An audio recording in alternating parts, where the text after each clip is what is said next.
Everybody, and welcome to the Fox D Network and the Fox Den, as we like to call it. Hope everybody is doing fantastic. I am your host, Heath Douglas, and we are here today with a very special guest. We have a Mr. Chris Templeton, who is the founder of the Stories We Tell, which bills itself as, I guess you might call it a tool to help enhance and clarify what is most important to you. Chris, thank you so much for stopping by on the show today. Thanks, Heath. It's great to be here. Really pleased to be here. Thank you. Oh, you're very welcome. So there is definitely a lot to unpack from your website, which we will have a link for all of our viewers that will show up throughout the show, which they can definitely check out. And by the way, I got to say it's very well done, if I do say so on your behalf. It comes with a 3-step process, which, like I said, we'll kind of get to, and we'll also walk through the story about it, how you came up with it, and all that sort of stuff. But before we get into all that, we do want to highlight our sponsor, which is this website's coin, this network's coin, the Fox D coin. The Fox D coin is a totally community-driven coin with no premier and no developer's wallet that is keeping the coin behind a wall. Fox D is a 100% transparent coin that's open to everybody, making it where it is a coin by the people and for the people. The unique advantage of the Fox D offers is that we utilize what we're using right now, which is the Fox D network. And the coin gives everybody the opportunity to get seen on our network and gives you gives your content a chance to shine with your audience growing along with you and with the network. So we're always looking for new guests, streamers, and contributors to the network. And if you would like to expand your brand, you know what to do. Check us out on our website at foxdcoin.com. That is Fox, F-O-X, the letter D, coin.com, where you can download your own wallet, or if you want to buy some coins yourself, you also have the opportunity to get them on Bilaxy, Crex24, BitSales, FX, and Free Exchange. All right, so Chris, just starting off, tell us a little bit about yourself. Tell the folks at home who you are, where you're from, kind of your background, and all that sort of jazz. Okay, well, grew up in California, Northern California, spent most of my life here, and have been doing initially computer consulting in the 80s and then into online marketing in the 90s. And ever since then, I've been doing that and things along that line. So that's been fun and good. But in 2003, I read a book called The Power of Now by a guy named Eckhart Tolle. And one of the things that he said was, we are all incredibly good at driving ourselves crazy. It's like, what? It's like, wait a minute. No, it's all that out there. Yes. Right. And it's we never want to admit we're the crazy people. Absolutely. Absolutely. And so that is really kind of what the inspiration of this passion project has been for me was, as a kid, I was, the last kid to get picked. I saw my friends pick on girls and all that, and I just never kind of got it. And so reading that book was just kind of the beginning of this process of coming up with these 3 questions and then the model that results. And from my standpoint, so here's what I'm not. I'm not a therapist. I'm not a psychologist. I don't have any credentials that way. But what I'll share with you guys is that everything, for the most part, can be grounded in science, whether it's cognitive distortions from cognitive-based therapy or neuroplasticity that talks about how we can change the brain. All of that kind of sits under this. And what this is designed to do is to be universal. It should apply to business as much as it should apply to the relationships I have, to parenting. It doesn't really matter, to politics. I mean, This model helps to explain all of that. And so it's universal in its nature. And once I kind of understand that I'm the one that's defining the stories that I'm telling about what's happening within and around me, then I also understand that I can look at other people's behavior and go, oh, I see what they're doing. And so we move from a place of judgment. Oh, I can't believe, did you see what Bill did the other day? To, I wonder what's going on with him and what it was that drove him to be that way. So we end up being happier, having more meaning in what we're doing, whether it's home and relationships, at work, having much better relationships with our employees, with our bosses, that sort of thing. So it's really designed to, and I want to say designed, it really turned out to be this great way to understand my own behavior and then the behavior of those around me. And then it ends up being very prescriptive from the standpoint of, oh, gee, when I recognize and see myself in this model, it's very clear what I need to create for myself and for the people that I'm in relationships with, whether it be at work, that sort of thing.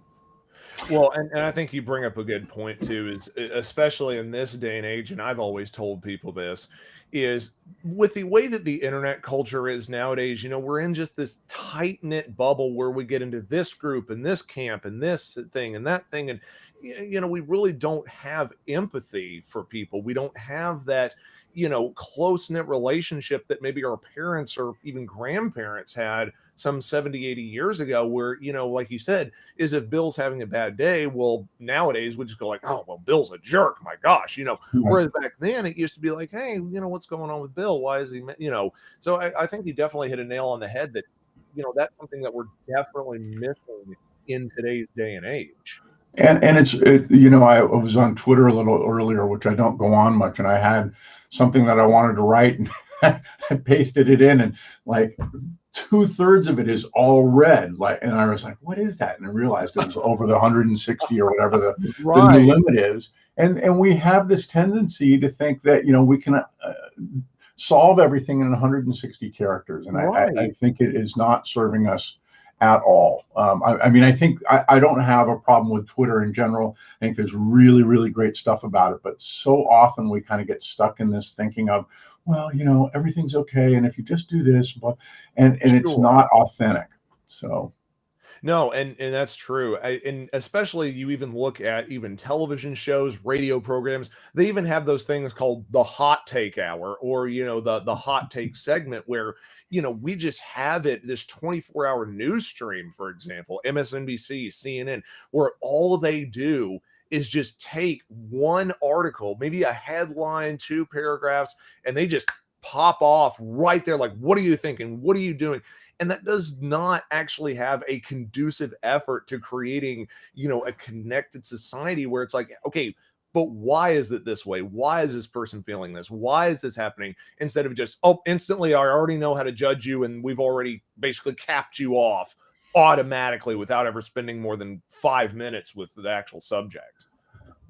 You're going to love this, because the model describes exactly what's going on there, and why, and how to kind of move from that place of, everybody on the other side is the problem, and if they just behave the way that I need them to, then everything would be okay, but they're not. And when you look at all of the far left or the far right news, it's all about victimizing your viewers. Right. What? Exactly. If those Democrats would just do what they're supposed to do, then us conservatives would be happy, and vice versa. Right.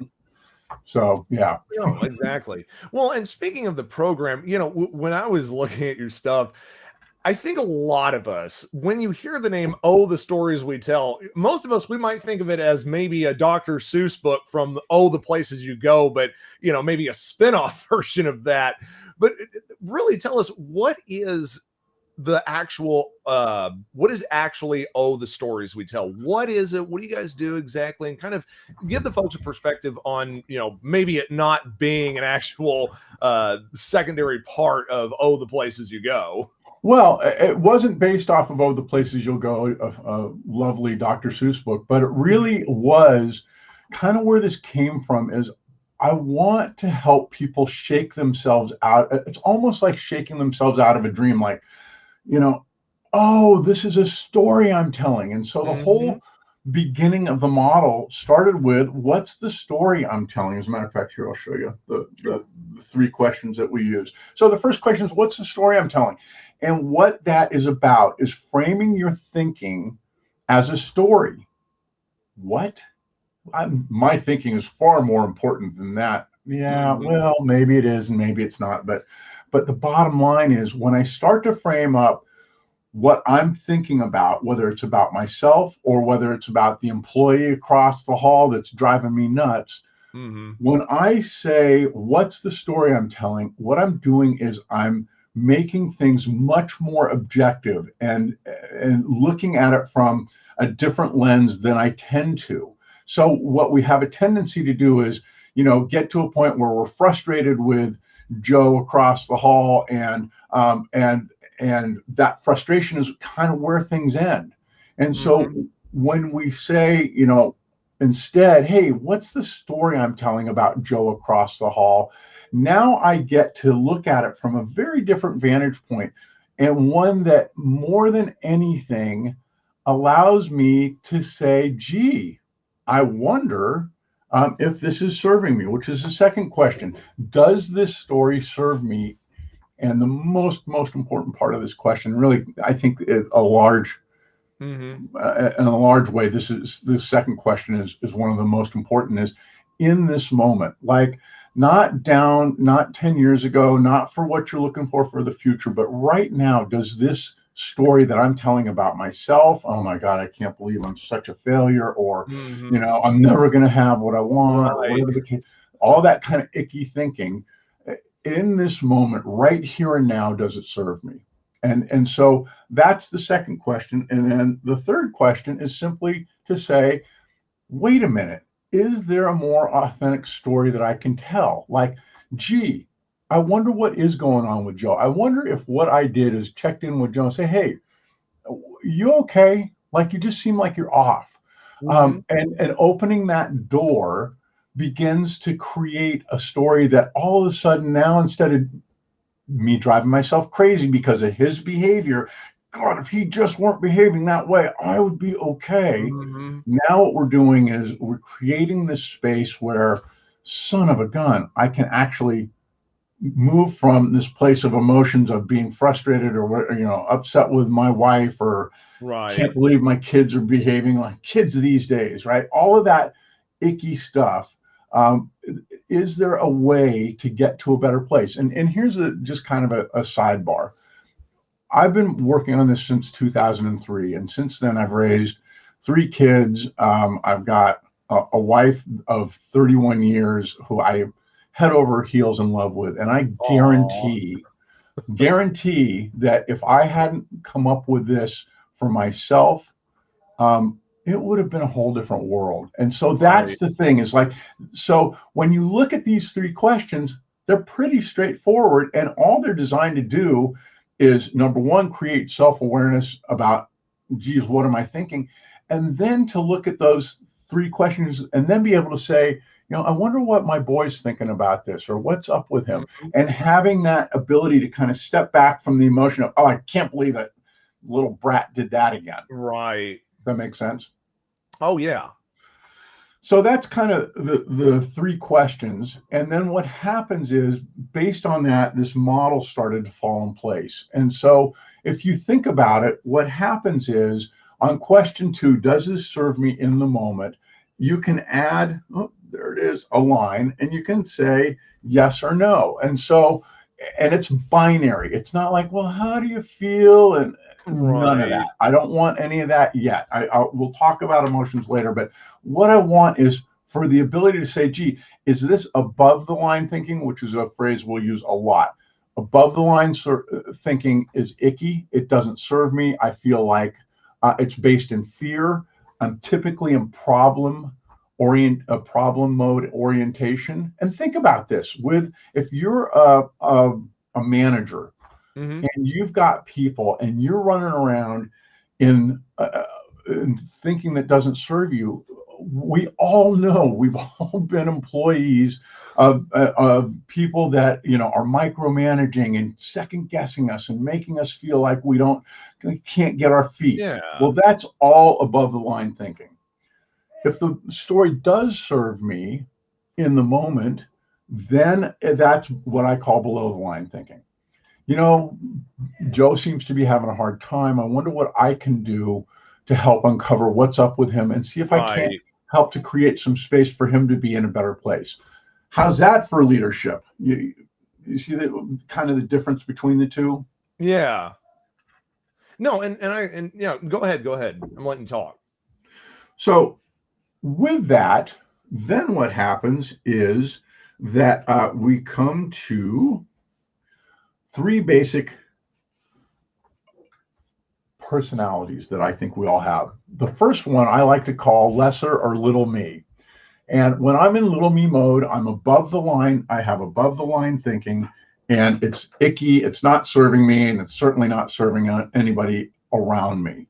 The second personality that I have is my authentic self. And Right. when I'm in authentic me mode, I'm not stuck in emotion. I'm not stuck in a problem. I'm in a much more allowing place of what's going on and much more solution oriented. Like, Right. what can I do to help this situation along? And then the third personality that we talk about, and we won't get into a whole lot, is what I call my enlightened self. And basically, what I'll give you three or four examples. Here's the first example of being in your enlightened me place. You're driving down the freeway, and all of a sudden you come into conscious, and you're like, oh my God, I've been driving for half an hour and have no recollection of it.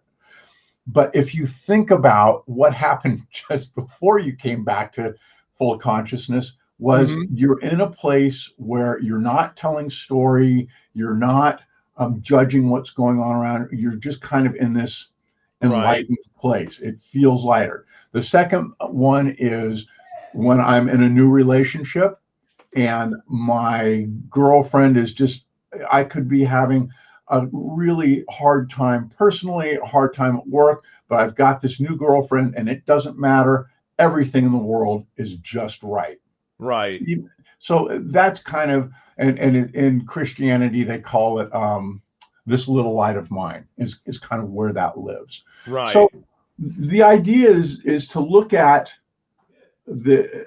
from these questions and say, geez, these are the three places I kind of go up and down on, in and out of throughout the day. And so when I recognize that I'm in little me mode, then I can say, gee, what's a more authentic story I can tell? Does that make sense? Yes. If you could just pause real quick, hold on.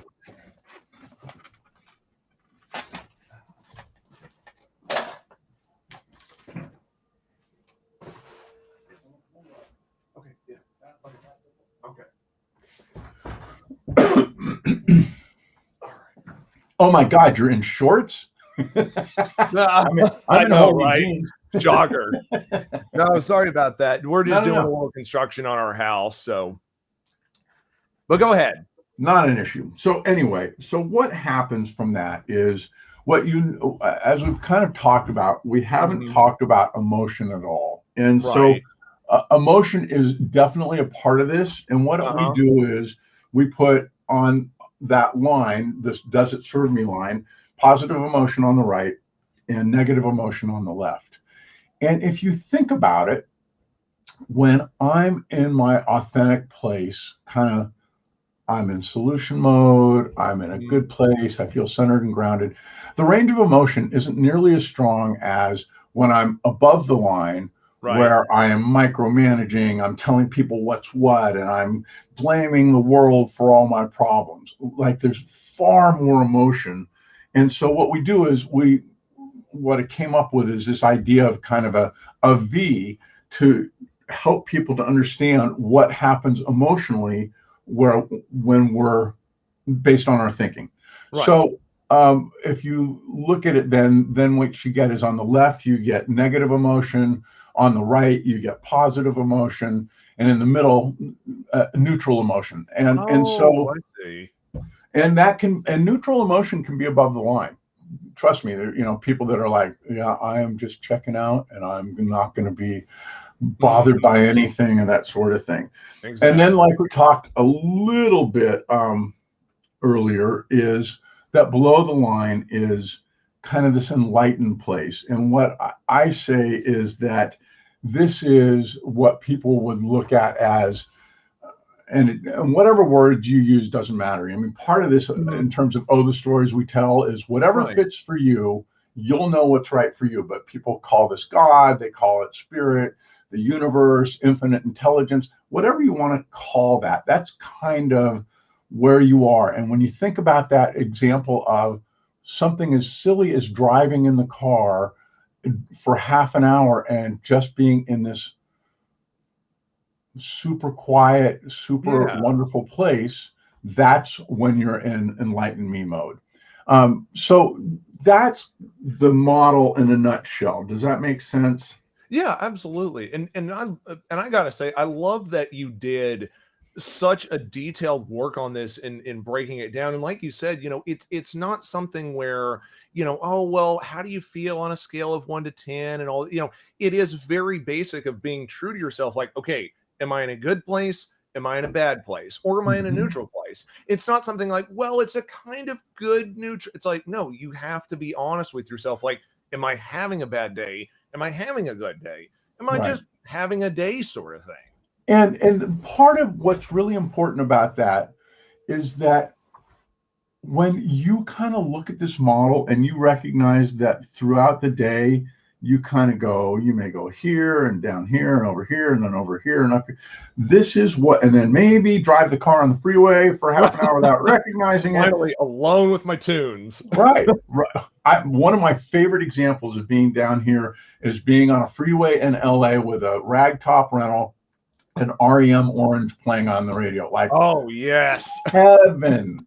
And so a lot of people say, oh, that's not enlightened. The hell it's not. When you're in a place where everything's right in the world, that's enlightened. And it's lightness, it's lighter. And so one of the things that we'll talk about down the road is, what do I do? And this is where the prescriptive end of the model comes in. When you think about it, if you're a manager in business and you're trying to get the best from your employees, what your job is truly, foundationally, is to create a space here where your employees can thrive. Doesn't mean that there's not negative emotion, doesn't mean that it's positive or neutral, but they're solution oriented. They feel a better part of the team. And yet we all know what it looks like up here, don't we? When we have managers and and they're right here, and even people that are down here, like, oh, I have to go up there. I don't want to go up there, but he's such a jerk, right? You with me? Yes, I agree. So that's in my mind, really the beauty of this is it's prescriptive in the sense that I recognize that what I want to do with my children, with my wife, with my employees, is to help to create a space that more often I'm below that line in an authentic place. Exactly. At the same time, I also want to recognize that everybody's going to go up here, but hopefully where they're going to go is not as high to, super crazy land or super, manic land. So that's kind of what the whole point of the model is. And so the last thing that I'll say about this is that there are two aspects of ourselves that I like to talk about. And one is the narrator. Who's telling the story? There's a part of us that's constantly narrating, both in words in our head. A lot of us don't hear it until we've kind of practiced listening for it, and also in pictures. And then there's another part of us that I call the protector. And the protector is this part that's hardwired to us to keep us out of danger, fight or flight response. But boy, oh boy, these days, the protector does not have a whole lot to do in terms of keeping lions and tigers and bears out of our and so what it does is he's very good at being fear-based, being problem-oriented, and saying, is very conditional. I'll be happy when. I'll be happy when my political rivals on the other side all go away, and then finally I can have the life that I want. Or I can't believe what my child's doing, or oh, my wife, what was she thinking when she did that? That's all the protector. And a lot of people call this the ego and say, Oh oh, yeah. right? Oh, it's that part of you that's, constantly judging and, making me feel icky. And one of the core lessons I want for people to understand is that the ego is not the enemy. We have to take this little guy. We got to respect him. We got to understand that he's there to really help us. And then we got to talk him down. Like we need to say, dude, I just want you to come right down here. Whoa, whoopsie. I want you to It's all come right. right down here. And I just want you to be mellow and keep an eye out for me. But I got this. And so, so what happens is, when we recognize that the protector is something that's important and that should be honored, all of a sudden his role in our day-to-day lives and how we behave with people in business or in families really minimizes. And now we start spending a whole lot more time in these areas. Does that make sense? Oh yeah, absolutely. And I mean, this is honestly exactly kind of like what we talked about even backstage is, getting people to have that empathy and sympathy that, we've missed for almost generations now. It is one of those things where I like you said, is that protector with the ego is we are so, and I guess I would say self-centered, maybe for a lack of a better term, is, we become so self-centered. We stay in that lesser little me area for so long, and it ends up becoming where it destroys us. It really does end up being where we hurt ourselves. We're miserable all the time, and we wonder, man, how do I get out of this? And alcohol and drugs, unfortunately, is where a lot of people end up turning to that. Boy, when you look at drug addiction and or just alcohol use and drug use in general, when you think about that, what it is all about is taking somebody who's up here all the time and helping them to come down here for a minute. Right, and exactly. then the problem becomes that I'm then always looking at how do when's my next drink going to get me back down here? And it becomes a vicious cycle and something that, obviously nobody wants. But when we recognize that that's what's going on, that we're always trying to pull ourselves out of little me mode, and then on top of it, say, oh my God, what's the story I'm telling? What has created this place within me that I have this deep desire to medicate myself so that I can get out from here and get down here? And that's where, and look, one of the things that I think is important to talk about is this is not therapy. And, if you were, abused as a child and you've got things that trigger you to come up here, this is only to create awareness within you and have an idea of how to move south. I still think, you'll never hear me say medications aren't good. You'll never hear me say that therapy is bad, because all of those things, depending on how I grew up and what the situation is, all of those things can help me to move down here. And really, that's my goal, is to have, more people be down here. Right, exactly. No, and that's where, and even with that stuff, like you said, is, with the drug addiction and stuff is, and it's not, and it doesn't even have to be a drug addiction or an alcohol addiction. I mean, we have tons of stuff about, even like with the internet, like we had talked about before, where, people get addicted to the likes, the comments, the shares, the tweets, I don't know what other social media things might use, but that same sense of that's that high that people, they may for 5, 10, 20 minutes a day or two get into that happiness of authentic me. But, once that post goes away, once the likes stop coming in, it gets to where I'm back to that red zone. I'm back to that protector lesser me area. And that's something that people need to find a way to stay, like you said, in that authentic me zone, being the narrator. And so, with that being said, I know you said this isn't really a program per se, but how would you say that people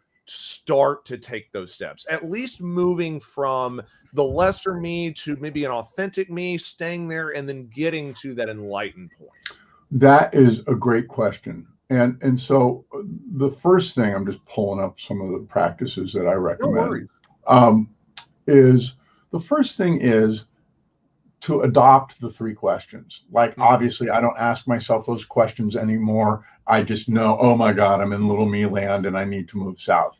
This isn't serving me in this moment. And you know, one of the things that a lot of people have happen is that because of something that happened in their past, and this isn't about your little child or whatever the, you know, whatever Sure. some of those models is, but there are things that I had a story about. This is the way for me to behave or to behave with other people.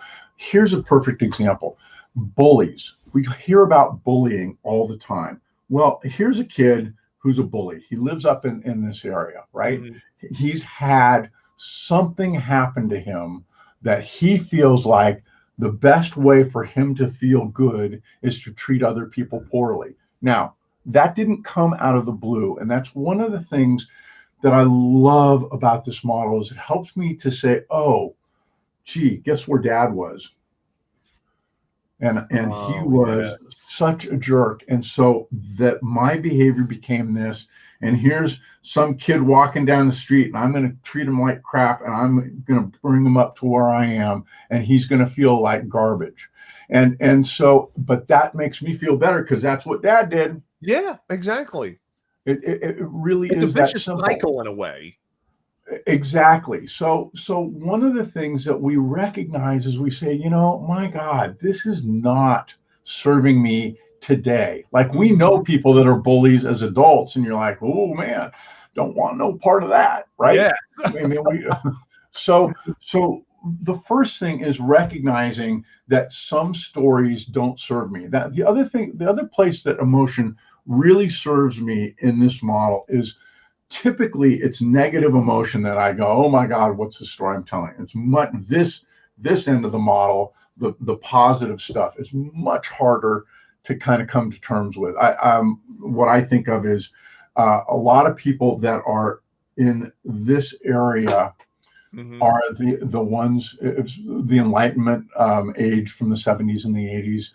Oh, hello, my name is Chris Templeton. Oh, How yes. are you? The And you're like, long-haired hippie, he's got the giant beads I'm hanging doing down his everything belly I button. should to look and feel like I'm enlightened, but I don't feel it at all. And you don't feel it. You're like, oh my God, this guy just is not resonating. It doesn't feel authentic to me. Exactly. And so it's much harder. Also up here is the enabler. Typically, I think of, you know, a woman who's been beaten by her husband. She just wants everything to be okay. Like, and Mhm. so these things, these places are way harder for people, I think, to identify than, you know, you son of a bitch. I can connect with, oh, there's a story there. These are Right. much tougher for a lot of people in my sense, and from my standpoint. So, and the thing is that so much of the stories that we tell uh, on this side, um, they just don't feel right. And when I say, does this story serve me in the moment? There's just something in me that I can say, just doesn't feel right.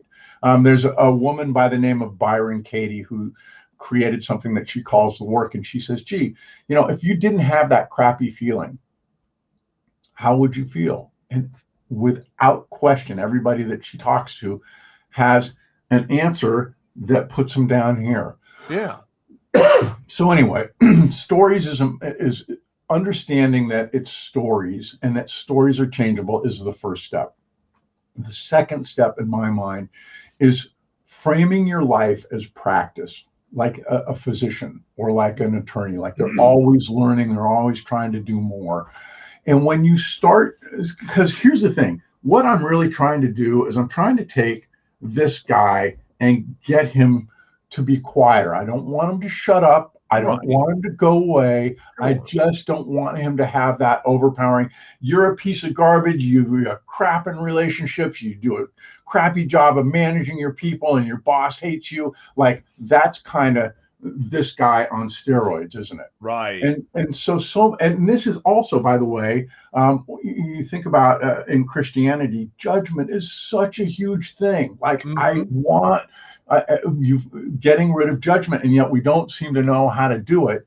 So the first thing is the second thing is practice. Looking at your life as a practice, that you're going to take the time to start to figure out what I can do to start to move south in the model. And so that's the second thing. The third thing, and there's, I mean, tons of them. The third thing is appreciation. Practice appreciation. Like, and as opposed to gratitude. I'm not a huge fan of gratitude. I think it's great when you've got it. Right. But, you know, if I'm in a perfect example, I have a friend who died a few years ago. Lovely, lovely guy, somebody who I really cared for. And it would be really easy to go up here and woe is me, and this is the worst thing. And it was sucky. I'm not saying that it wasn't sucky. And Sure. to be able to say, you know, okay, man, Dave, I wish you were around. But when you start to practice appreciation, when you start to look at other people's behavior or other people's situations from a place of appreciation, that has a real strong ability to pull you south below the line. And so, whereas gratitude, you know, I'm never going to be grateful that Dave died. Just not. Right. Love Dave, want him to be around, wish you were around, but my appreciation for him is in a place where I can be in a better place and really appreciate what a fabulous guy he was and how, you know, grateful I am to have had that time with him. So those are, and then the other one I think is important is to sit quietly for 5 minutes a few times a week. It's commonly known as meditation, but my thing is minimum of 5 minutes for 3 minutes for a few days a week. And if you do more than that, I think in 3 years I've meditated about 800 times for an average of 20 minutes. Wow. So I wouldn't have done that if I had said every day I have to meditate 20 times. 20 minutes. So it's those kinds of things that help to, and all of that is taking this guy off the job, right? Yeah. Oh, you only have to meditate 3 times or sit down quietly 3 times a week for 5 minutes. You don't need me. I'm going to come right down here and I'll be available if a lion or a tiger or a bear comes. But so those kinds of things are really, really important in terms of this idea of the practice of my life. Like if I could leave this with anything, whether you're a manager, whether you're an individual contributor or you're leading a company, if I could get you to say, you know, what I want to do is have my life be a practice where I'm allowed to come up here and understand, and I allow my people to go up there. Then what I'm doing is also at the same time creating this space where they're more likely to come, because I'm down here saying, oh, there you are up there. I'm not gonna, it may bother me, but I'm not gonna get angry about it. I may be frustrated. And what I'm gonna try to always do is help you to come back down here. If we could teach every manager and leader and individual contributor to live that way, to have that practice, it would change businesses. Now, it's not going to, in terms of this is never going to happen universally. I wish it were, but at least not in our lifetime. No, right? Exactly. Well, and you bring up a good point about, like you just said, you know, bringing people up to that level of authentic me. And I can definitely see where some people might think this from a critical standpoint is, do you ever feel that there could be a point where if you do get to that enlighten me point, that people could almost be there too long, that, some people might think, oh, well, you don't know what it's like to really struggle. You don't know what it's like to really be in that. How do you respond to that for, people that might say that, oh, well, you just have it too good. You've been up there for, too long, blah, blah, blah, blah, blah. Do you know who the Dalai Lama is? Yes, of course. So first of all, I think it's little me thinking right here to think that we get to an enlightened state and stay there. We don't. I mean, you look at the Dalai Lama and even he will tell you that he gets frustrated. I mean, think about the things that this guy's dealing with. He has a country that is destroying his homeland, his temples, all that stuff. And so he'll be the first to tell you that he goes to those places, goes into Little Me Land, I'm sure that it's very rarely and not a whole lot. Now, Right. for him to do that, he meditates 3 hours a day. He gets up at 3 or 4 in the morning and meditates for 3 hours. So here's the thing, from my standpoint, I want to live in what's real for people. Like if I said to you, Heath, all you got to do, just meditate for 3 hours a day, and then forevermore you shall be in enlightened mode.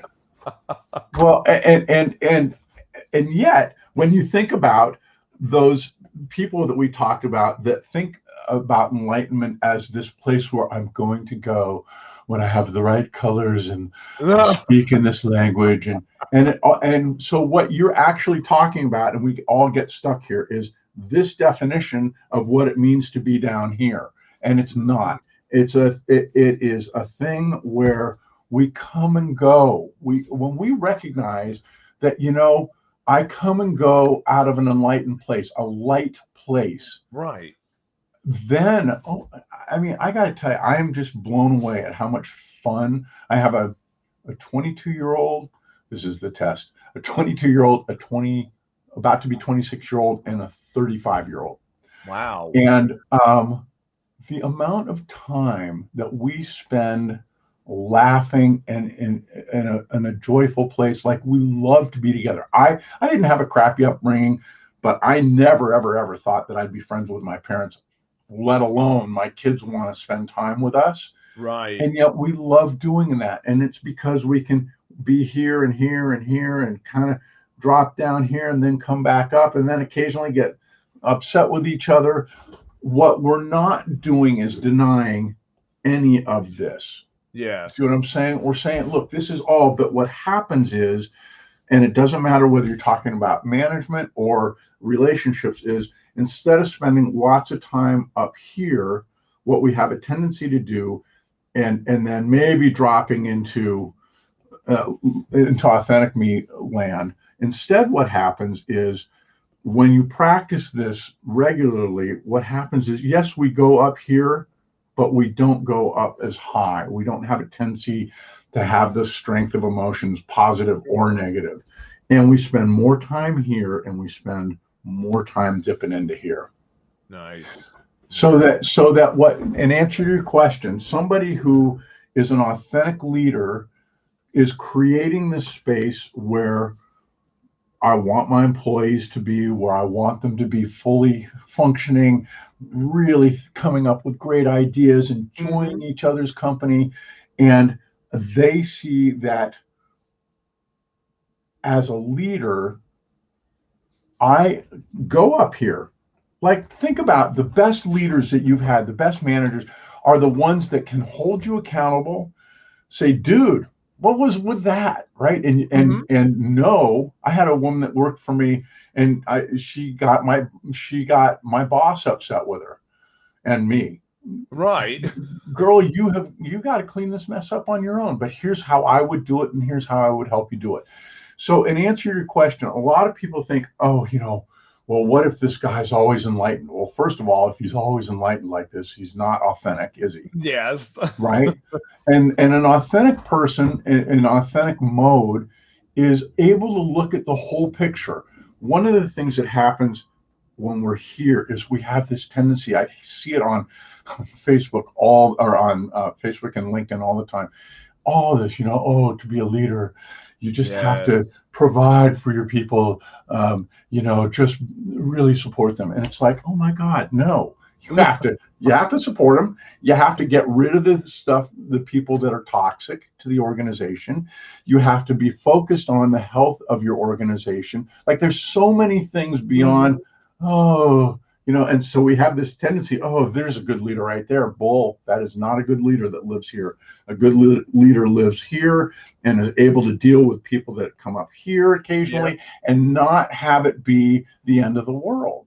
And so, excuse me, that's kind of, what I see as the value of this, is that it's prescriptive in that, oh my God, I can see where I need to go, and I understand why I've got that little guy, the protector in my head that's, doing what he's doing, but I've decided that I'm going to honor him and what he's trying to do, and then help talk him down so that when I can be down here, I can really get to solutions versus sitting in problem land.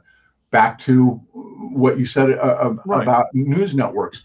All news networks that are politically leaning are basically kind of over in this area, saying, oh, that side is over here. Here we are, the good people. And Right. if these people would just go away, then I could be happy. It doesn't work that way. So that's kind of, in a nutshell, why I think this is so powerful, because it's so easy to look at and go, oh. It's really about self-awareness. And then that awareness of other people comes. Oh, for sure, for sure. And what would, and let me phrase this.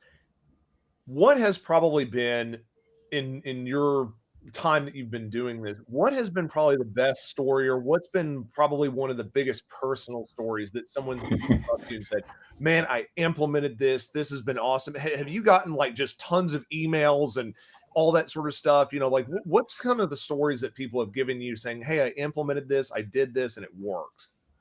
I had a guy who was a project manager for me who was very, very up here. He wasn't negative, he wasn't positive, but he was the kind of guy that overthought everything, and he had some real personal stuff going on with a son abroad who was in jail and that sort of thing.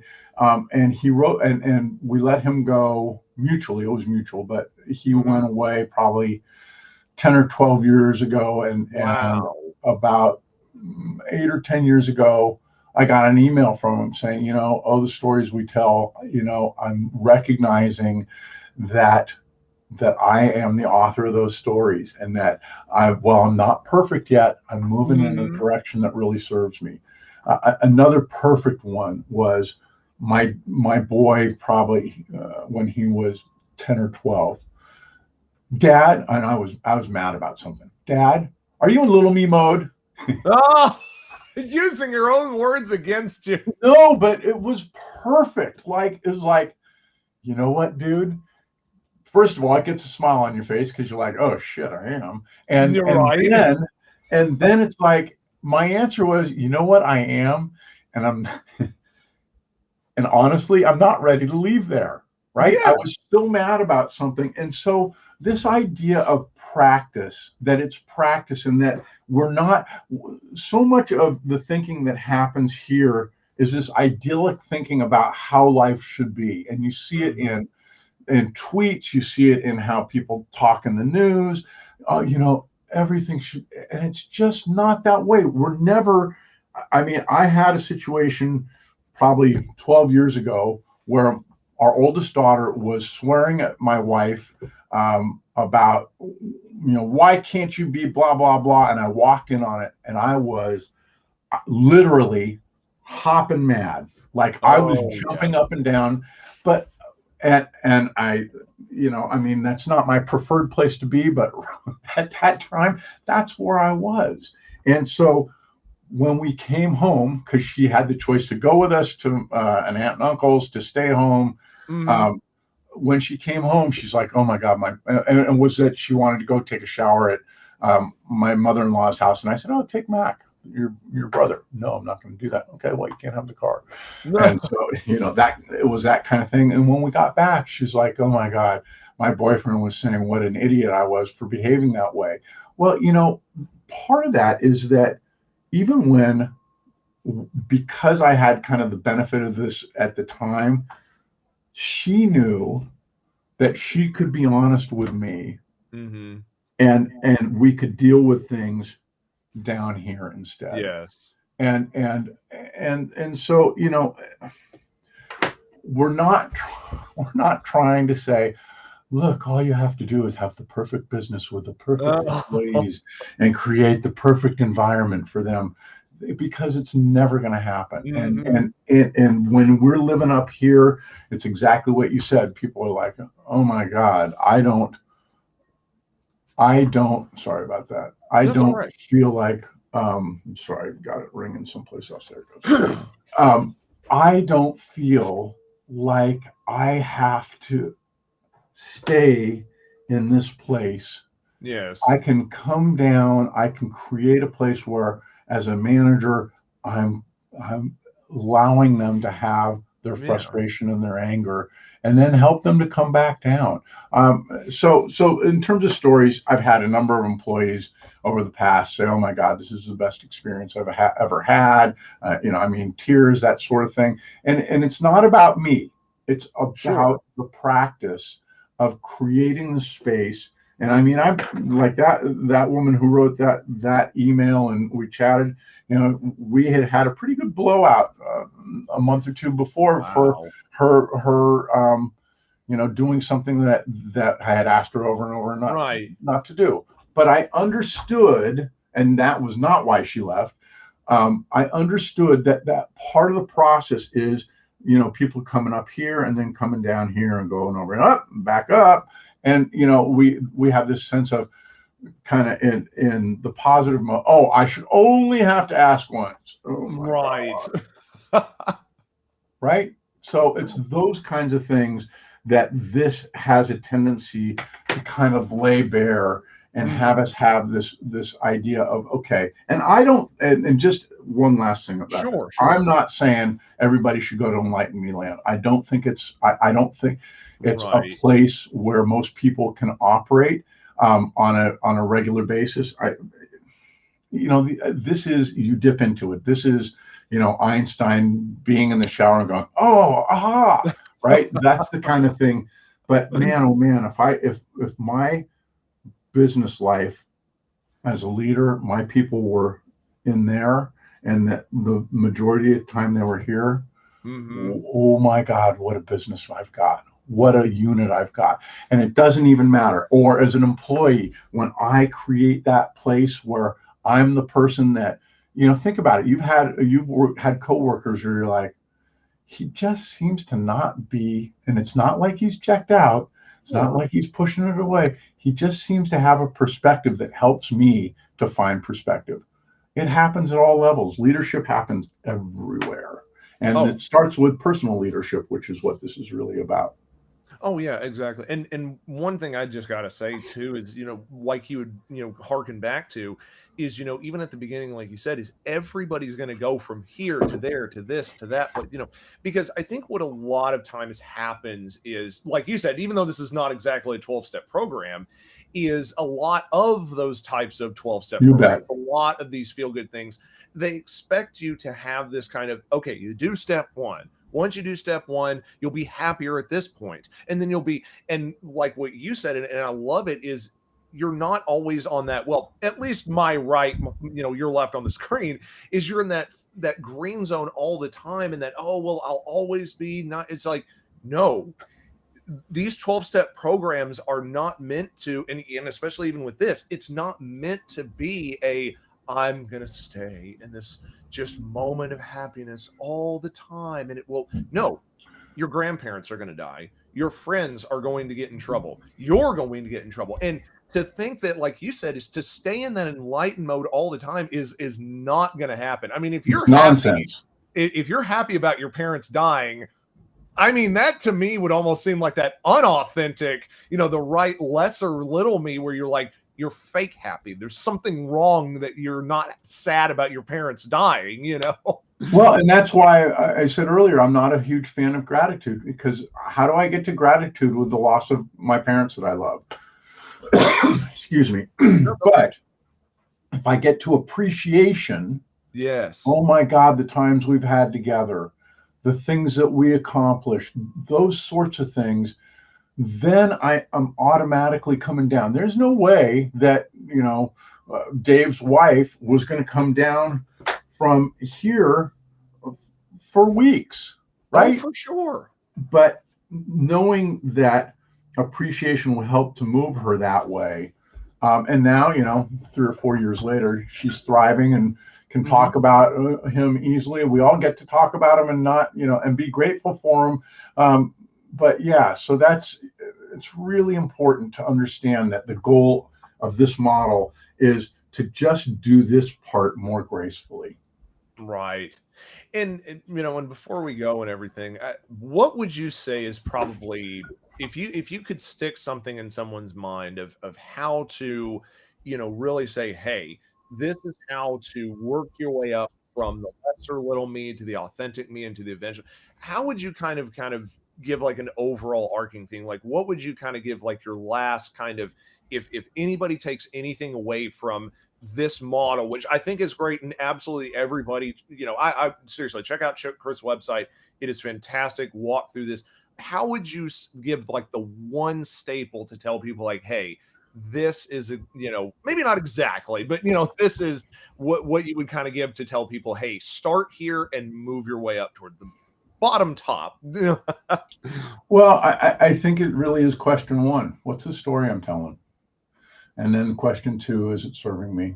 And then, I mean, the model is for reference, but if all I did was say, is what I'm thinking, is the story I'm telling about what's going on within me, around me, is it serving me? And is there a way for it to serve me? Is there a way to tell a more authentic story? Oh my God, it's huge. I mean, think about how often we get stuck at crappy emotion and that's where it ends. Yeah. My oldest daughter will say, well, I was just mad. I was so furious. And like, that's where the conversation ends and that's where you stay. And so when we put emotion in its proper place, we don't even deal with it until we decide whether we're being authentic to ourselves and to those around us. Like, I mean, so much of judgment is like, well, they're full of it and I shouldn't have to deal with that and blah, blah, blah. And how does that serve me? Judgment, stopping judging others is the first way to stop judging myself. Right? Exactly. Well, Chris, I just want to thank you so much for coming on. I mean, this has honestly been fantastic. I mean, I love the model you got. Love how you've explained everything. It's Thanks. definitely a very, very different, but in a good way, a very different take on emotions and working on yourself, working with others. I think it is fantastic. And Thank for you. those of you at home, if you definitely want to check out his website, you can check out Kurt's website and we'll have it on the screen, thestorieswetell.com. And of course, he even has a YouTube channel, which I actually love. I watched a few of those. He does a wonderful job in explaining different topics. Thanks. I mean, seriously, please check out his stuff. We'll have that link as well. Again, Chris, thanks so much for stopping by. You have been a fantastic and wonderful, insightful man. Thank you so much for stopping by. Hey, I totally appreciate the opportunity, and anybody wants to contact me, go to the website and shoot me a note. I'd love to chat. All right, guys. Well, that is all the time we have for today. Thank you, as the viewer, for stopping by. Hope to see you next time. And until then, folks, we will see you again.